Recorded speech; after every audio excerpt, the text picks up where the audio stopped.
Jessica's body was found in a cornfield. It is definitely a case that will blow your mind. Innocent young girls को जो उसने hurt किया, उनको brutally assault किया, उनका murder किया. Hello, welcome back to my channel. How are we? I hope you all are having a fantastic day. आज हम लोग बात करेंगे लैरी हॉल के केस के बारे में. Few months back, I watched a series on Apple TV called Blackbird. It's an Apple original series. And when I watched the show, I must say it's a really good show. The presentation is really nice. The series will give you creeps. And if you liked watching Mindhunter, I would definitely recommend you to go check this series out. Of course, ये series देखने के बाद I was curious to know more about Larry Hall, so I went down the rabbit hole to learn about his case, and let me tell you, he's one of the most prolific, sickening, and eerie serial killer out there. For some reason, what I noticed was that Larry Hall is one of those serial killers who are not that talked about in true crime community. Not that we should give any fame to serial killers, because that's one of the things that they strive for. But out of most of the serial killers, I did not see a lot of coverage around Larry Hall's case. It is definitely a case that will blow your mind. I think that's enough for the introduction, so let me take you right in the case. Around mid 1980s, young girls from different states of America started disappearing. और इनकी अनअलाइव्ड body या तो किसी abandoned area में या फिर किसी railway track पर मिलती थी. इन सभी गर्ल्स में एक सिमिलैरिटी थी, that they were all brutally and violently assaulted and killed. मार्च 1993 में 19-year-old ट्रिशा रेटलर इंडियाना में अपने यूनिवर्सिटी अकोमोडेशन में अपने अपकमिंग एग्जाम्स के लिए प्रिपेयर कर रही थी. Around 8 p.m. Trisha decided to take a short break, go out, get some fresh air. So she went to a nearby convenience store. Trisha इस कन्वीनियंस स्टोर से अपने लिए एक सोडा और एक मैगजीन खरीदती है और वापस अपने यूनी अकोमोडेशन के लिए निकल जाती है. ट्रिशा इस कन्वीनियंस स्टोर से निकलती तो है, बट वो कभी अपने यूनी अकोमोडेशन नहीं पहुंचती है. थोड़े टाइम के बाद लोग नोटिस करते हैं कि ट्रिशा कहीं भी नहीं है, ट्रिशा नहीं मिल रही है, तो दे रिपोर्टेड हर मिसिंग. पुलिस जब इसके लिए इनिशियल इन्वेस्टिगेशन के लिए ट्रिशा के यूनी अकोमोडेशन आती है, तो उन्हें उसके यूनी अकोमोडेशन में तो कुछ ऐसा नहीं मिलता है जिससे कि वो ये पता लगा सके कि ट्रिशा कहाँ है. बट उसके यूनी अकोमोडेशन से थोड़ी दूर उन्हें ट्रिशा के ब्लडीड गारमेंट्स और शूज मिलते हैं. सेम ईयर 23 सितंबर को जॉर्ज टाउन में रहने वाली 15-year-old जेसिका रोज को अराउंड 3:30 उसके घर के पास साइकिल चलाते हुए देखा गया था. उसके बाद शी ऑल्सो वेंट मिसिंग.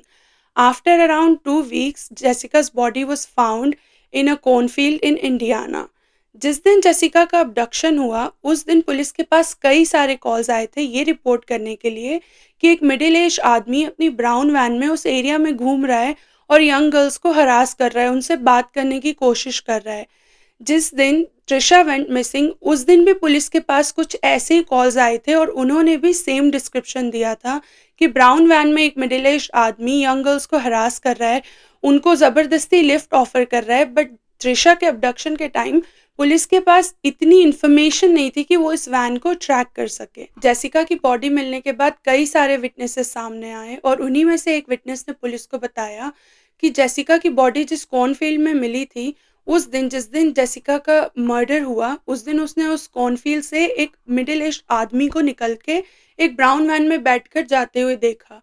क्योंकि ये आदमी स्ट्रेंज एक्ट कर रहा था, इस विटनेस ने इस आदमी की ब्राउन वैन का रजिस्ट्रेशन नंबर नोट कर लिया, which turned out to be really helpful for police. Police ने जब इस वैन का रजिस्ट्रेशन नंबर चेक किया तो you guessed it, it belonged to Larry Hall. Police ने लैरी को इंटरोगेशन के लिए पुलिस स्टेशन बुलाया और साथ ही में उसकी इस इनफेमस ब्राउन वैन को भी चेक किया. एंड लेट्स जस्ट से कि लैरी की वैन में जो आइटम्स मिले थे, दे वर क्वेश्चनेबल.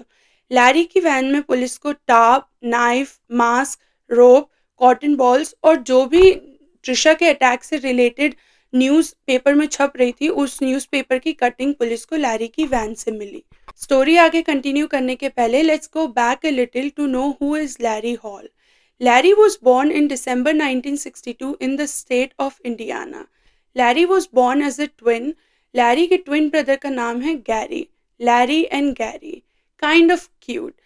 ऐसा मैंने अक्सर सुना है, मुझे नहीं पता अगर आपने भी ऐसा सुना है कि कई बार जो ट्विन्स होते हैं, उनके केसेस में एक ट्विन दूसरे ट्विन से थोड़ा-सा वीक रह जाता है। Again I am not sure if this is true, that's what I have heard. But Larry के केस में ये चीज़ थोड़ी-सी सच थी। लैरी के बर्थ के बाद ऑक्सीजन की कमी की वजह से उसे नियोनेटल इंटेंसिव केयर यूनिट में रखा गया था। Growing up, Larry did not have a pleasant childhood. Larry के फादर एक सेमेट्री में काम करते थे और वो बचपन से ही लैरी को अपने साथ काम पर ले जाया करते थे। लैरी ने बचपन में इतनी डेड बॉडीज देख ली थी कि वो इन सब चीज़ों को लेकर डिसेंसिटाइज्ड हो गया था, which I don't think it's good for a child's brain. Not only this, Larry in graves में जाकर जो in deceased bodies, in deceased human beings के लव्ड वंस उनके लिए सामान छोड़कर जाते थे, उन्हें चोरी करता था। और ऐसा नहीं है कि लैरी के फादर को ये बात पता नहीं थी। इनफैक्ट लैरी के फादर प्रमोट करते थे, उसे इनकरेज करते थे कि वो इन ग्रेव्स में जाए और सामान चोरी करे। स्कूल में भी लैरी के लिए चीज़ें अच्छी नहीं चल रही थी। जहाँ पर उसके ट्विन ब्रदर गैरी को एक कूल किड समझा जाता था, उसके बहुत सारे फ्रेंड्स थे, वो एक पॉपुलर किड था, लोग उसके साथ रहना चाहते थे। वहीं पर गैरी को आई एम सॉरी लैरी को सेल्फ एक्सेप्टेंस इश्यूज़ थे। लैरी फेल्ट लाइक अ मिसफिट, उसे कॉन्स्टेंटली उसके स्पीच इश्यू के लिए बुली किया जाता था, उसके लुक्स के लिए बुली किया जाता था। My speech issues are popping up as well. And I think इस पार्ट की स्टोरी के इस पार्ट में maybe a lot of us can relate to Larry, because it's such a sad but common thing in school, and Larry always felt like a misfit. But again, I think it's really hard to feel sympathy for a serial killer. Larry का IQ भी काफी लो था, तो वो अपने academics को लेकर भी स्ट्रगल कर रहा था। लैरी के फादर के लिए भी चीजें अच्छी नहीं चल रही थी, वो अपने फाइनेंसेस और मेंटल हेल्थ को लेकर स्ट्रगल कर रहे थे। लैरी के फादर को उसकी जॉब से भी निकाल दिया गया था because he used to put wrong bodies in wrong graves. Overall, Gary and Larry did not have a great childhood, but they shared really good bond. Larry was adored by his brother Gary. ऐसा suspect किया जाता है कि Larry को बचपन में fire शुरू करने का बहुत शौक था और वो काफ़ी समय तक बेड वेटिंग के इश्यूज से भी डील कर रहा था। विच इफ़ यू डोंट नो, ये दो चीज़ें मैकडॉनल्ड ट्रायड के 3 एट्रीब्यूट्स में से है। Macdonald triad consist of 3 attributes, जिसमें से एक होता है लंबे समय तक बेड वेटिंग की प्रॉब्लम, फायर शुरू करने का ऑब्सेशन और एनिमल्स को अब्यूज़ करना। ज़्यादातर सीरियल किलर्स में ये मैकडॉनल्ड ट्रायड का जो फेनोमेना है, ये देखा गया है, but that does not mean कि अगर एक बच्चे में इनमें से कोई 2 या 3 क्वालिटीज़ है, तो वो आगे चलकर सीरियल किलर ही बनेगा। If you want, I can make a detailed video on this. Anyways, school ख़त्म करने के बाद लैरी ने एज़ अ जैनिटर जॉब शुरू कर दी। इस जॉब के साथ-साथ लैरी ने एक और हॉबी पिक करी थी, व्हिच वाज़ वॉर रीएनैक्टमेंट्स। वॉर रीइनैक्टमेंट्स उसे कहते हैं जहाँ पर एक ग्रुप ऑफ पीपल मिलकर जो हमारी हिस्ट्री में वॉर्स हुए हैं उनको वापस से रिक्रिएट करते हैं कि अगर वो उस वॉर में होते तो वो क्या स्ट्रैटेजी अपनाते, या फिर सोल्जर्स की तरह ड्रेस करना, ऐसा प्रिटेंड करना कि वो एक बैटल फील्ड पर है, तो वो क्या करते, ये चीज़ को वॉर रीइनैक्टमेंट कहते हैं। And it's a very common hobby, इसमें कुछ वियर्ड नहीं है, बहुत से लोग ये हॉबी परस्यू करते हैं और बहुत सी कंट्रीज में इस वॉर रीइनैक्टमेंट्स के शोज भी होते हैं। बट लैरी जब ये हॉबी में गया, जब वो ये क्लासेस में जान I am not sure if that's called classes, is it? But Larry जब ये वॉर रीइनैक्टमेंट्स की एक्टिविटी में जाता था, he finally felt like he belongs here. उसे फाइनली लगा कि उसे वो लोग मिल गए हैं जो सेम उसके जैसा पैशन शेयर करते हैं, वो उसे जज नहीं करेंगे। लैरी इस हॉबी को लेकर इतना सीरियस हो गया था कि उसने परफ्यूम यूज़ करना बंद कर दिया, उसने अपना पर्सनल हाइजीन मेंटेन करना बंद कर दिया। वो स्वेटी, मेसी रहता था क्योंकि उसके अकॉर्डिंग जब सोल्जर्स बैटलफील्ड पर जाते थे, तब उनके पास अपने आप को मेंटेन करने का टाइम नहीं होता था, वो परफ्यूम नहीं यूज़ करते थे। So Larry started being as stinky as he can. यही रीइनैक्टमेंट्स में पार्टिसिपेट करने के लिए लैरी अलग-अलग सिटीज़ में, अलग-अलग स्टेट्स में ट्रैवल करता था। और इस हॉबी के साथ-साथ लैरी ने एक और हॉबी पिक कर ली थी, यंग गर्ल्स को हरास करने की, उन्हें स्टॉक करने की, उन्हें ज़बरदस्ती लिफ्ट ऑफ़र करने की, उनसे ज़बरदस्ती बात करने की कोशिश करने की, to the point that you can call it force. ये ट्रैवल लैरी के लिए परफेक्ट कवर था until it wasn't. Larry different states में अपने क्राइम कमिट कर रहा था which made it hard for authorities to track him. एक और इंटरेस्टिंग चीज़ मैंने लैरी के बारे में पढ़ी but I couldn't find enough sources to verify it, but it will blow your mind. Larry police के पास जाके उन क्राइम्स के लिए कन्फेस करता था जो उसने किए ही नहीं है, ताकि वो अपने आप को सस्पेक्ट बनने से बचा सके। कैसे? लेट्स से कि सिटी ए में एक मर्डर हुआ है और सिटी बी में एक मर्डर हुआ है जिसे लैरी ने कमिट किया है। लैरी पुलिस के पास जाकर सिटी ए में हुए मर्डर के लिए कन्फेस कर देता था। जब पुलिस उससे इस बारे में और डिटेल्स पूछती तो वो उन्हें कोई अलग-अलग लोकेशंस पर ले जाता, ये कहकर कि उसने विक्टिम की बॉडी को वहाँ पर डिस्पोज़ किया है। बट पुलिस जब उस एरिया में जाती उन्हें वहाँ कुछ नहीं मिलता और लैरी भी बाद में अपने कन्फेशन से मुकर जाता। जब पुलिस उसको ट्रैक करती तो वो उस लोकेशन पे था ही नहीं और अलग-अलग जो भी केस से रिलेटेड क्वेश्चंस पुलिस उससे पूछती, लैरी के पास उसके लिए कोई आंसर्स ही नहीं थे और लैरी ये बार-बार कर रहा था, तो पुलिस को भी लगने लगा कि he is just an attention seeker जो जानबूझ के क्राइम्स के लिए कन्फेस कर रहा है ताकि उसे थोड़ा फेम मिल सके, he is just an idiot. तो पुलिस एक तरह से जब भी वो आता उसे बेवकूफ़ समझने लग गई थी, अ, सो कभी उन्होंने उसे सीरियसली लेने का सोचा ही नहीं। लैरी अपनी किलिंग स्प्री कंटिन्यू कर ही रहा था और पुलिस सीरियल किलर की तलाश में थी, बट उन्हें कोई लीड्स नहीं मिल रहे थे अंटिल जिस दिन लैरी जेसिका रोज की बॉडी को उस कॉर्नफील्ड में डंप कर कर भाग रहा था, एक विटनेस ने उसकी कार का रजिस्ट्रेशन नंबर नोट कर लिया। जब लैरी को जेसिका रोज की मर्डर के इंटरोगेशन के लिए लाया गया, तो एक पुलिस ऑफिसर ने लैरी के सामने जेसिका की फोटो रखी। लैरी का जेसिका की फोटो को देखकर जो रिएक्शन था, let's just say it was very strong and different. जैसे ही लैरी ने जेसिका की फोटो देखी, ही स्टार्टेड पैनिकिंग। वो अपना फेस अपने हैंड से कवर करने लगा और बार बार ऑफिसर्स को बोलने लगा कि प्लीज इस फोटो को यहाँ से हटा दो, मुझे इसको नहीं देखना है। इतने ग्रैंड रिएक्शन के बाद लैरी ने पुलिस को बताया कि उसने अपने ड्रीम में देखा था कि जेसिका को किस तरीके से हर्ट किया गया है। उसने जेसिका के मर्डर से रिलेटेड वो सारी चीज़ें बताई, कुछ ऐसी चीज़ें बताई जो कि या तो पुलिस को या जेसिका के मर्डरर को ही पता हो सकती थी। बट लैरी ने कहा कि ये सब कुछ उसने अपने ड्रीम में देखा। लैरी ने और भी यंग गर्ल्स के ऊपर हुए अटैक और मर्डर के लिए कन्फेस किया, पर वो बाद में अपने कन्फेशंस को रिकैंट कर लेता था, व्हिच बेसिकली मीन्स किसी चीज़ के लिए कन्फेस करके उससे मुकर जाना।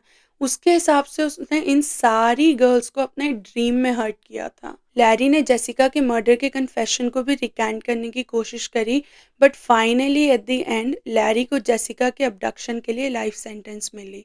एविडेंस की कमी के कारण लैरी को जेसिका और उसके दूसरे विक्टिम्स के अबडक्शन के लिए ही चार्ज किया गया था। You would think that the today's case ends here. Larry is caught, he is sentenced, he is locked up, and it's done, right?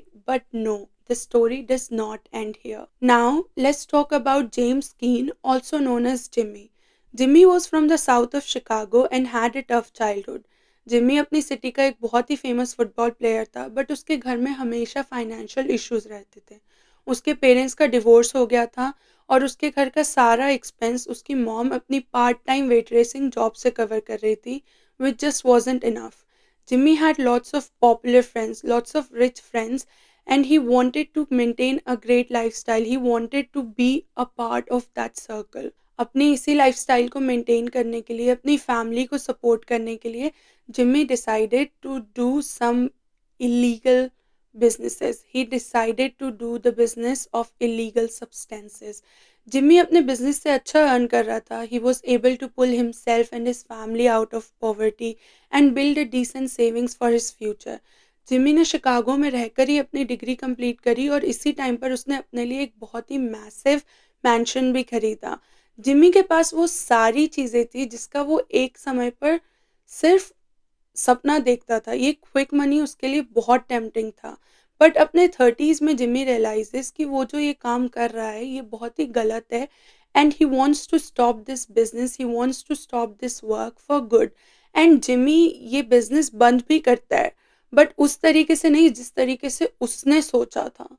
Mid 90s में जिमी के घर पर रेड होती है और उसे इलीगल सब्सटेंस के ट्रेड के लिए अरेस्ट कर लिया जाता है। जिमी के ट्रायल में उसे एक प्ली डील ऑफर की गई थी और जिमी ने ये प्ली डील एक्सेप्ट भी करी, बट इसके बावजूद उसे 10 साल के लिए प्रिज़न भेज दिया जाता है। बिकॉज़ जिमी एक वायलेंट क्रिमिनल नहीं था, उसे एक मिनिमम सिक्योरिटी प्रिज़न में भेजा गया था। Because according to law he wasn't a violent criminal. उसने कभी किसी को फिज़िकली हर्ट नहीं किया था, तो इट वाज़ फाइन अगर वो एक मिनिमम सिक्योरिटी प्रिज़न में जाता है तो। जिमी ने अपने प्रेज़ेंट सेंटेंस के कुछ मंथ्स कंप्लीट ही किए थे कि उससे मिलने के लिए उसके केस के प्रोसिक्यूटर आते बॉमोंट। लीगल सिस्टम में प्रोसिक्यूटर उसे कहा जाता है जो कि स्टेट की तरफ से अक्यूज्ड के खिलाफ लड़ता है ताकि उस अक्यूज्ड को हार्शेस्ट सेंटेंस मिल सके। जिम्मी के केस में जो प्रोसिक्यूटर थे वो थे बॉमोंट, एंड लैरी हॉल के केस में जो प्रोसिक्यूटर थे वो भी बॉमोंट थे। बॉमोंट जिमी के पास एक ऑफर लेकर आए थे। बॉमोंट चाहते थे कि लैरी हॉल के जो विक्टिम्स हैं उनकी फैमिलीज डिजर्व टू नो कि उनके लव्ड वंस की बॉडी कहाँ है। They deserve to have that right to say goodbye to their loved ones. They deserve to perform last rites for their loved ones, and they deserve to know, they deserve an answer. इसीलिए बॉमोंट Jimmy के पास एक offer लेकर आए थे। अगर Jimmy Larry से अपने crimes का कन्फेशन निकलवा लेता है, उन विक्टिम्स की डेड बॉडीज की लोकेशन निकलवा लेता है, तो Jimmy is allowed to go out of prison then and there. Obviously at first Jimmy के माइंड में इस ऑफर को लेकर हेजिटेशन थी। वो एक मिनिमम सिक्योरिटी प्रिजन में अपनी सेंटेंस पूरी कर रहा था, और अब अगर वो बॉमन का ये ऑफर एक्सेप्ट कर लेता है तो उसे एक डेंजरस प्रिजन में भेज दिया जाएगा जहाँ पर worst of the worst criminals, murderers, psychopaths house करते हैं। वहाँ पर उसे मूव कर दिया जाएगा और उससे एक ऐसे आदमी को अपना दोस्त बनाना पड़ेगा जो कि एक चाइल्ड अब्यूज़र है, जो कि एक मर्डरर है। So Jimmy wasn't sure about this idea, but Beaumont made sure कि जिमी अपने फादर, जिन्हें वो अपना सुपर हीरो मानता है, उनसे एक बार मिल ले। जिमी ने जब अपने फादर को देखा तो ही रियलाइज कि उसके फादर की हेल्थ दिन पे दिन डिटोरिएट होती जा रही है, और इसको देखकर उसने इस मिशन के लिए हाँ कर दी क्योंकि वो जल्द से जल्द जेल से बाहर निकलकर इस टफ टाइम में अपनी फैमिली को सपोर्ट करना चाहता था, उनके साथ रहना चाहता था। जिमी ने इस प्लान के लिए हाँ तो कर दी थी, बट एट टाइम्स उसे लगता था कि वो ये नहीं करना चाहता, पर अब उसके पास बैकआउट करने का कोई ऑप्शन नहीं था। जिमी को एफबीआई ने इस प्रिजन में शिफ्ट करने से पहले ट्रेनिंग भी दी थी, और बॉमन को भी भरोसा था कि अगर ये मिशन कोई कर सकता है तो वो सिर्फ जिमी है। उसकी कैरिस्मेटिक पर्सनालिटी, उसका चार्म, उसका लाइफ एक्सपीरियंस, उसकी मार्शल आर्ट्स की ट्रेनिंग, ये सब इस मिशन के लिए आइडियल थी। जिमी को इस प्रिजन में मूव करने के बाद सिर्फ 2 ही कॉन्टैक्ट्स दिए गए थे, एक तो बॉमोंट और दूसरा उसकी साइकोलॉजिस्ट। जिमी के इस मिशन के बारे में प्रिजन अथॉरिटीज को कोई आइडिया नहीं था।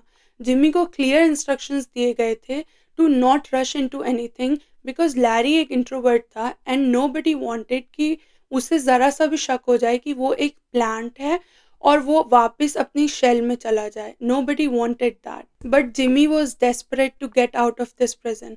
जैसे ही जिमी को इस हाई प्रिजन सिक्योरिटी में मूव किया गया और उसने लैरी को देखा, he started making a plan. Jimmy का शोल्डर एक दिन एक्सीडेंटली लैरी से बम्प हो जाता है, जिसके बाद वो लैरी को सॉरी बोलता है और उससे लाइब्रेरी का डायरेक्शन पूछता है। जब लैरी उसकी हेल्प कर देता है तो जिमी उसे बोलता है, thanks for the help cool guy. जैसे ही लैरी ये सुनता है कि जिमी, जो कि खुद इतना गुड लुकिंग, इतना कूल है, उसे लगता है कि लैरी कूल गाय है। Larry was happy, he instantly felt good about himself. Jimmy ने लैरी के साथ अपना कनेक्शन बिल्ड करना शुरू कर दिया था। वो लैरी को ज़्यादा पुश भी नहीं करना चाहता था, but at the same time उसे पता था कि वो कितनी डेंजरस जगह पे है, and he just wanted to get out as soon as he can. एक दिन लैरी प्रिजन हॉल में टीवी में अपना फेवरेट शो देख रहा था, which is America's most wanted. To be honest, I don't know why they would allow such a show in prison where they have worst of the worst criminals, but regardless, Larry TV देख रहा था और अचानक से एक inmate आकर TV का channel change कर देता है। जिमी भी वहीं पर बैठकर टीवी देख रहा था पीछे, और जब वो जो इनमेट आया था, जब वो चैनल चेंज करता है, तो लैरी धीरे से बोलता है, वी वर वॉचिंग दैट। और जिमी को लगता है कि this is a perfect opportunity to win Larry's trust. तो जिमी वापस जाकर वो चैनल लगा देता है जिस पे लैरी का फेवरेट शो आ रहा था। And I learn this recently, जेल में, प्रिजन में अगर आप टीवी देख रहे हैं सब लोग और आप आके चैनल चेंज कर देते हो तो it is considered one of the most disrespectful things. But coming back to the story, Jimmy वापस जाकर वो टीवी का चैनल लगा देता है जिस पे लैरी का फेवरेट शो आ रहा था।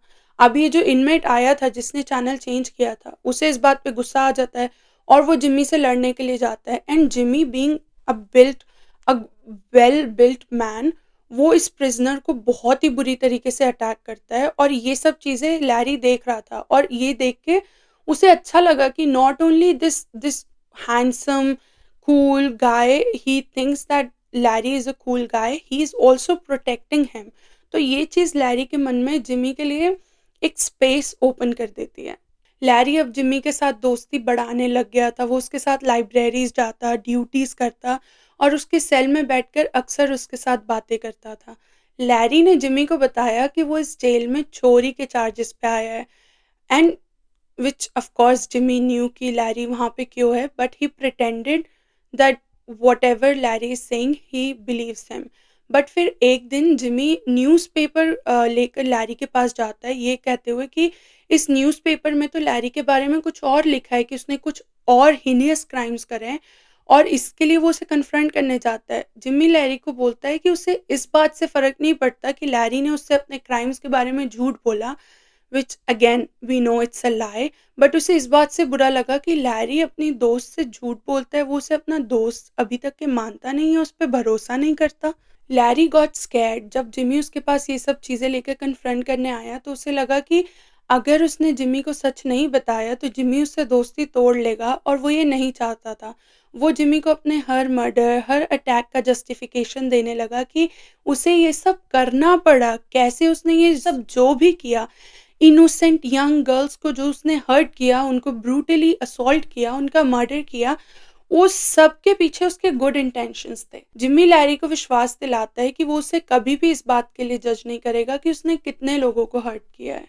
लैरी जिम्मी को हर एक डिटेल बताता है अपने मर्डर्स के बारे में, हर एक छोटी से छोटी डिटेल्स, हर एक छोटा से छोटा असॉल्ट, एक छोटा से छोटा टॉर्चर जो उसने अपने विक्टिम्स के ऊपर किया है, वो सारी चीज़ें जिमी को बताता है। He also went in great detail about assault and murder of Jessica rose.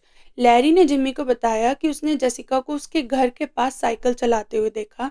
Jessica की साइकिल का टायर फ्लैट हो गया था तो लैरी ने जेसिका को ऑफर किया कि वो उसको उसके घर तक छोड़ आएगा, उसको एक राइड ऑफर करी and Jessica being this naive child, उसने उसकी वो राइड एक्सेप्ट कर ली without knowing that this was going to be some of her most horrific last moments of her life.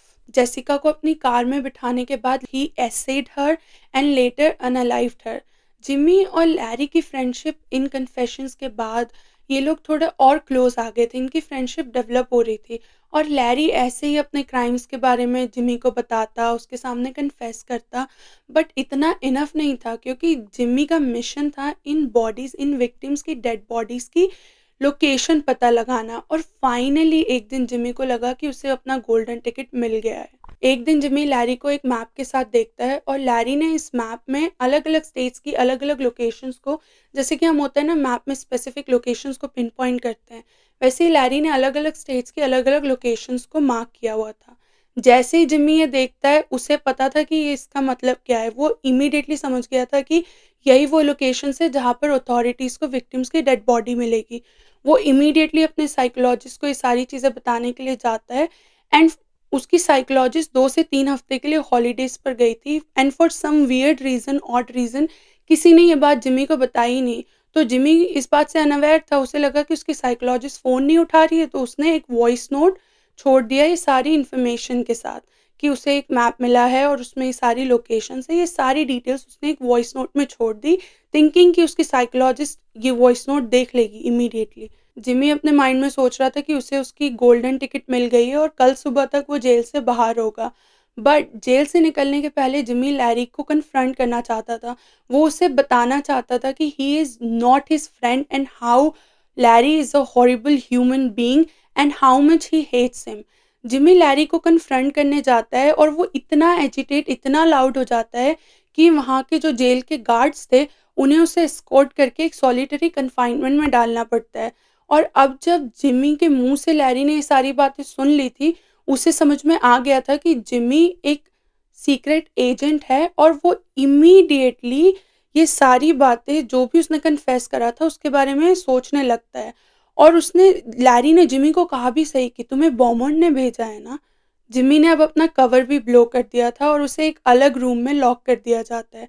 Jail में कोई भी नहीं जानता था कि वो एक अंडरकवर एजेंट है, और अगर वो किसी ऑफिसर को बताता भी, रिक्वेस्ट भी करता कि मुझे एक बार एफबीआई से मेरी बात करवा दो, एक बार बोमन से मेरी बात करवा दो, मुझे एफबीआई ने यहाँ भेजा है, तो वो लोग उसे बेवकूफ़ समझकर इग्नोर कर देते हैं। We might think that Jimmy should have waited little longer, but we also need to understand his mental condition. For him to be friends with someone so horrible, someone so terrible, for him to act like he does not care what he did, for him to act like he hates women, and whatever Larry did to them is what they deserved. It's hard, it's difficult. He was upset, he was angry, and he wanted Larry to know how pathetic he is. And also system failed Jimmy. किसी ने Jimmy को बताया ही नहीं कि उसकी psychologist 2 से 3 हफ्ते के लिए छुट्टी पर जा रही है। फाइनली आफ्टर वीक्स जिमी ने ये सारी बातें बॉमोंट और अथॉरिटीज को बताई, एंड इवन दो उन्हें लोकेशन नहीं पता चली, इवन दो वो मैप रिकवर नहीं कर पाए क्योंकि लैरी के पास सफिशिएंट टाइम था उस मैप को डिस्ट्रॉय करने के लिए, the system appreciated what Jimmy did and he was rewarded because he did an honest attempt. उसने अपनी लाइफ, अपनी मेंटल हेल्थ को डेंजर में डालकर, ये खतरा लेकर उसने ये मिशन के लिए अटेम्प्ट किया, ऑनेस्ट अटेम्प्ट किया, और इसीलिए उसे जो प्रॉमिस किया गया था वो रिवॉर्ड भी मिला। Jimmy was release from prison और उसका सारा पास का क्रिमिनल रिकॉर्ड भी क्लीन कर दिया गया। He is now a very successful businessman, और उसने एक famous book in with the devil भी लिखी जिसमें उसने जेल के अंदर अपने जो उसके लैरी के साथ के एक्सपीरियंसेस थे उसके बारे में बताया है। एज फॉर लैरी, उसके कन्फेशंस काफ़ी थे ये इंश्योर करने के लिए कि अब वो कभी जेल से बाहर ना आ पाए और ना ही वो कभी अपनी ज़िंदगी में पैरोल के लिए अप्लाई कर पाए। करेंटली लैरी नॉर्थ कैरोलिना के एक प्रिजन में अपनी लाइफ सेंटेंस कंप्लीट कर रहा है। तो ये था केस लैरी हॉल का। My heart goes out to all of the victims and their families. I hope they are able to find some love and some peace in their life. अगर आपके पास कोई केस रिकमेंडेशंस है या फिर कोई ऐसी details है आज के केस के बारे में जो शायद मैंने मिस कर दी हो, तो please do let me know in the comments.